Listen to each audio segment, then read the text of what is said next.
فرائض کیے ہیں، میں صرف تفصیل میں نہ جاتے ہوئے یوں بتا دیتا ہوں۔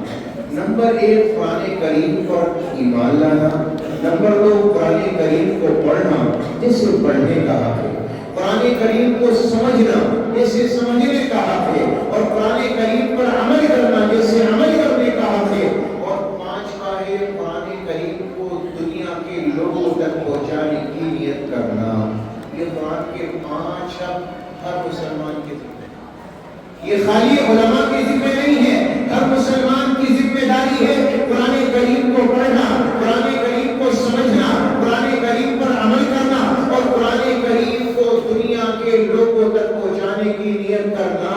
یہ ہر مسلمان کی ذمہ داری ہے کہ قرآن کریم کو اس انداز پر اپنی زندگی میں اتارے۔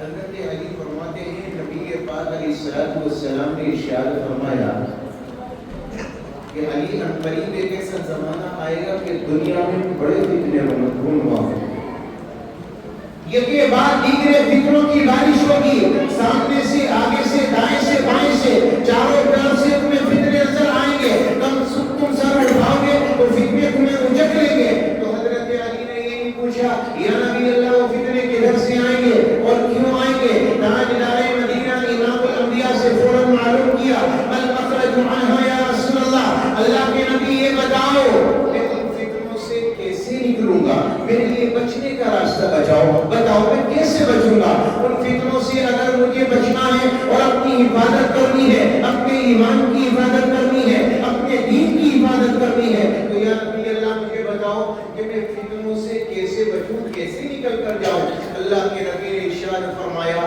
ہر دور میں قیامت تک آنے والے لوگوں کے لیے اللہ نے صرف ایک چراغ دیا ہے، اور کتاب اللہ، جس کے دامن میں اللہ کا قرآن ہوگا وہ فتنوں سے بچ جائے گا۔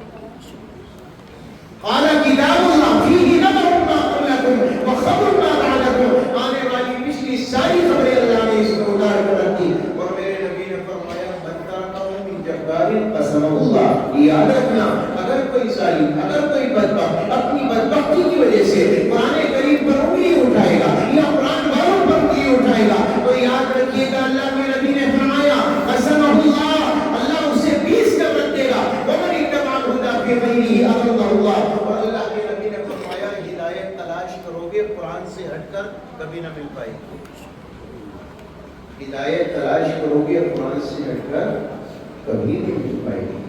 یاد رکھیے گا نبی کو یہاں کہنا چاہیے تھا کہ فتنوں سے بچ سکتے ہو نمازوں کو پڑھ کر، فتنوں سے بچ سکتے ہو روزہ رکھ کر، فتنوں سے بچ سکتے ہو اللہ کے راستے میں نکل کر جہاد کر کر، نبی نے کچھ نہیں بیان کیا۔ آقا نے فرمایا، قال کتاب اللہ، جس کی زندگی میں کتاب ہوگی اور جس کے ہاتھ میں اللہ کا قرآن ہوگا وہ فتنوں سے محفوظ کر دیا جائے گا۔ پتا ہے جس کے دامن میں کتاب آ گئی اللہ نے اسے سب کچھ دے دیا، اس سے بہتر کچھ ہو ہی نہیں سکتا۔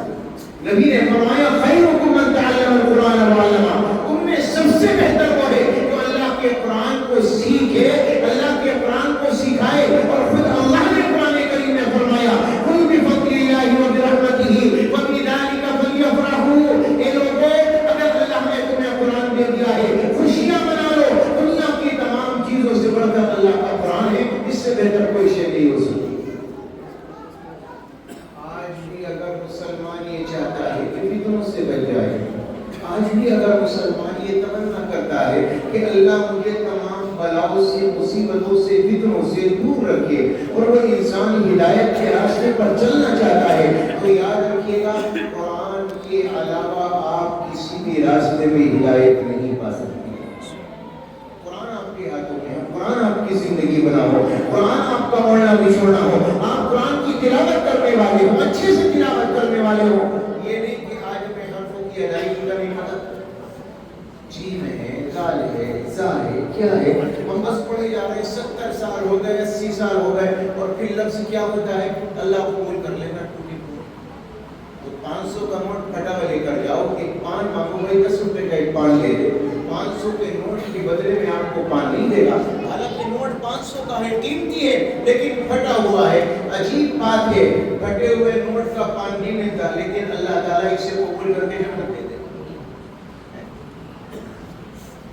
تو جنت کتنی سستی بن گئی. اللہ کے نبی نے کیا ارشاد فرمایا, اللہ کا سودا سستا نہیں ہے, اللہ کا سودا بڑا مہنگا ہے, بڑا مہنگا ہے. یہ قرآن یوں ہی الٹا سیدھا پڑھ لیا جائے, جب کی چاہا پڑھ لیا, جب کی چاہا نہ پڑھا, پورے سال اٹھا کر رکھ دیا اور رمضان آیا تو قرآن کھول کر دیکھ لیا. یہ میری اور آپ کی حالت ہے. مجھے ایک بات بتاؤ, کیا اللہ اس قرآن کے پڑھنے سے اس قرآن کو ہمارے لیے ایسے ہدایت بنا دے گا؟ یہ قرآن تو آیا, آپ روزانہ تلاوت کریں, دل سے تلاوت کریں, اس کے حروف کی ادائیگی اچھی ہو, اس کے پڑھنے کا انداز اچھا ہو. تاجدار مدینہ امام الانبیاء نے تو فرمایا, من لم یتغن بالقرآن فلیس منا, جو قرآن کو اپنی آواز سے نغمہ نہ دے, آواز سے مزین نہ کرے, وہ ہم میں سے ہے ہی نہیں. زینوا القرآن باصواتکم فإن الصوت الحسن یزید القرآن حسنا. قرآن کو اچھی آواز میں پیش کرو, اچھی آواز سے پڑھو گے, قرآن کا حسن اور دوبارہ ہو جائے, قرآن کے حسن میں اور زیادتی پیدا ہو جائے گی. کوئی اچھا قاری ہو, اچھی آواز ہو, مزہ آتا نہیں آتا. جتنی اچھی آواز میں پڑھو گے, اللہ کے نبی نے فرمایا, گانا سننے والی کا گانا کوئی اتنا دھیان سے نہیں سنتا جتنا خود اللہ اپنے قرآن کو کان لگا کر اپنے بندے کی زبان سنتا. قرآن سے اللہ کو محبت ہے, جناب رسول اللہ کو محبت ہے. میں زیادہ دور نہیں جاؤں گا, لیکن اتنا کہوں گا, حضرت عاصم ایک قاری قرآن گزرے ہیں. قرآن کے پڑھنے والے جب وہ قرآن کریم کی تلاوت کرتے یا کوئی بات اپنی زبان سے ادا کرتے تو ان کے منہ سے خوشبو نکلا کرتی تھی. طالب علموں نے سوال کیا, حضرت کیا بات ہے, کیا استعمال کرتے ہو؟ الائچی کھاتے ہو, عطر پی کر آتے ہو, کیا استعمال کرتے ہو؟ آپ جب بھی کلام کرتے ہو آپ کے منہ سے خوشبو نکلتی ہے.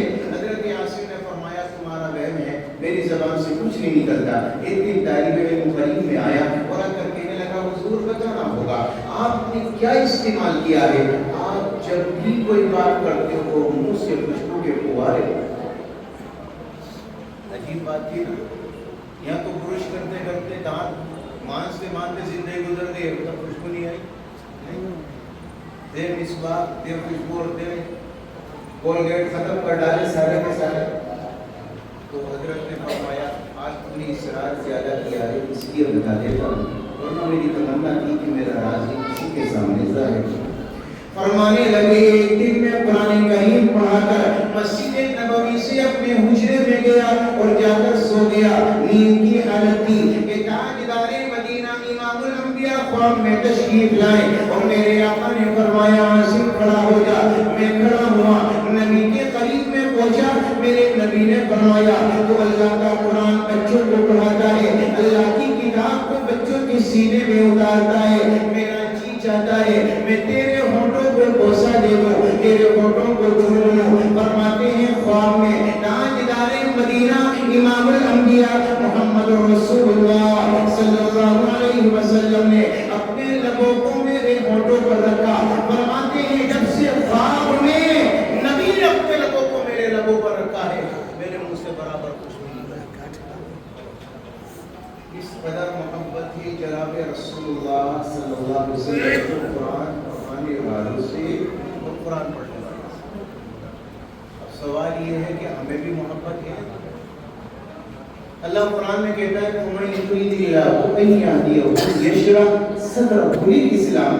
اللہ جس کی زندگی کو بدلنا چاہے, جسے ہدایت دینا چاہے, اللہ جسے چاہے کہ یہ میرے قریب آ جائے, تو میرا رب کیا کرتا ہے, سینہ کھولتا ہے, اسلام کی محبت ڈالے گا, قرآن کی محبت ڈالے گا, قرآن والوں کی محبت ڈالے گا. اگر سینے قرآن کی محبت سے اور قرآن والے علماء کی محبت سے مزین ہے تو یاد رکھیے گا, اللہ نے تم سے محبت کرنے کا فیصلہ کر لیا.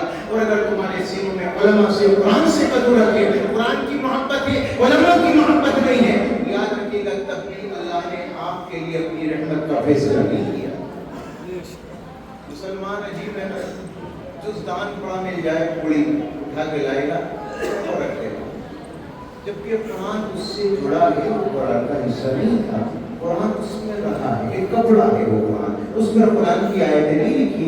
عجیب بات ہے, کپڑے کی اتنی قدر کرتے ہو تو جس کے سینے میں رب نے قرآن اتار دیا اس کی کتنی قدر کرنی چاہیے, اس کی کتنی قدر ہونی چاہیے. اندازہ لگائیے آپ, جب انسان کسی سے محبت کرتا ہے اور دل میں اس کی قدردانی ہوتی کے سینوں میں قرآن آ گیا تو ایٹومیٹکلی اگر تمہیں رب سے محبت ہے تو قرآن والوں سے محبت تمہارے دلوں میں.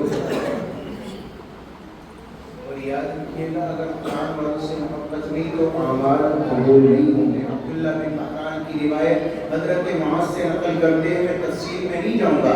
نبی پاک علیہ السلام نے فرمایا کچھ لوگ زمین پر نیک اعمال کریں، اعمال بڑے اچھے اخلاص سے کیے، زمین کا فرشتہ آسمان پر لے کر پہنچا، پہلا دروازہ دوسرا تیسرا چوتھا کھلا، پانچویں پر پہنچا. آسمان کے فرشتے نے کہا کیوں اور کیسے آنا ہوا؟ فلاں فلاں کے اعمال لے کر آیا، قبول کر لو. آسمان کا فرشتہ کہتا ہے اعمال واپس لے جا، عمل اچھے ہیں کرنے والا اچھا نہیں. کیا بات ہے؟ فرمایا کرنے والا علماء کی برائی کرتا ہے، اماموں کی برائی کرتا ہے، جن کی زبانوں پر علماء کی برائی ہو ان کے اعمال اللہ کی بارگاہ میں مقبول نہیں ہوا. ہمارا رویہ دوہرا ہے. دو کے مسلمان ہیں، قرآن سے محبت ہے اور قرآن والوں سے دلوں میں محبت ہے. اور اگر قدردانی بھی ہے تو اس درجے کی نہیں جس درجے کی قدردانی ہونی چاہیے تھی. یہ بڑی عجیب بات ہے. اللہ نے قرآن کریم میں فرمایا دنیا کے لوگوں صرف میں نے تمہیں قرآن دیا ہے، یہ تمہارے لیے ہدایت ہے، نصیحت ہے، تمہارے لیے شفا بنا کر اتارا، تمہارے لیے ہدایت بنا کر اتارا، تمہارے لیے کامیابی کا ذریعہ بنا کر اتارا. دنیا نے قرآن کو پڑھا، اس کو سمجھا، اس پر ریسرچ کی. آج زمانے کے بادشاہ بن گئے. مسلمانوں نے قرآن پڑھا ہی نہیں سرے سے، اور جنہوں نے پڑھا تو انہوں نے سمجھنے کی کوشش نہیں کی. نماز میں کیا پڑھا گیا پتہ ہی نہیں چلا. میرے پیاروں پھر وہ وہیں کے وہیں رہ گئے جہاں انہیں رہنا چاہیے تھا. اللہ نے قرآن کریم تمہیں سمجھ کر دیا ہے، اس سے پڑھو گے، اس پر عمل کرو گے اور اس پر ریسرچ کرو گے. یقین جانیے اللہ زمانے کا بادشاہ تمہیں کو بنائے گا، غیروں کو نہیں بنائے گا. لیکن افسوس یہ ہے کہ دی گئی تھی ہمیں اپنے اٹھا کر دوسروں کے دامنوں میں ڈال دی. بھائی محنت تم کرو، ہم سے محنت نہیں ہوگی.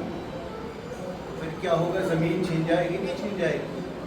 جب بٹائی والا زیادہ دن تک بٹائی کرتا رہے نا تو پھر سمجھ لو زمین ہاتھ سے نکل گئی. نہیں ایسا ہی ہے نا. ہم نے دے دی بھائی ریسرچ تم کرو تو ہم رہے تو ریسرچ نکل گئی، پڑھنا بھی نکل گیا، کچھ رہا ہی نہیں. کتابوں میں رکھا ہے پڑھنے کے لیے. رمضان آئے گا تو دیکھیں گے کھول کر. جی سچی بتاؤ پھر یہ کتاب ہدایت کرے ہمیں کامیابی دے گی. اللہ کے نبی نے فرمایا ان اللہ یرفع بهذا الكتاب اقواما ويضع به، اللہ اسی سے عزت دے گا. اپناؤ تو صحیح، سینوں میں اتارو تو صحیح، اس سے محبت تو کرو، قرآن پڑھنے والے تو بنو. اللہ تعالیٰ مجھے بھی آپ کو بھی عمل کی توفیق عطا فرما دے. تو انشاءاللہ پڑھیں گے وہیں سے، عمل بھی کریں گے اور اس کا تعاون بھی کریں گے. 2 بچے حافظ قرآن ہوئے ہیں الحمدللہ. اللہ ان کے درجے بلند فرمائے، انہیں عالم کا عمل بنائے. اللہ ان کے ماں باپ کو بہترین جزا عطا فرمائے. اگر کوئی حضرات کو جو مدرسے کا تعاون کرنے والے کو فی الحال اللہ کے واسطے پھر قرآن کریم کا تعاون کرنا یہ بہت بڑی چیز ہے. اللہ جسے توفیق دیتا ہے، جس سے محبت کرتا ہے، اللہ اس کی جیب وفاق سے نکال کر قرآن والوں کا تعاون کراتا ہے. یہ اللہ کی محبت کی نشانی ہوا کرتی ہے. کوئی اللہ کا بندہ ہو جلدی آ جائے. جو بھی آپ حضرات میں ہیں، جو بھی آپ دینا چاہتے ہیں، کوئی تعین نہیں.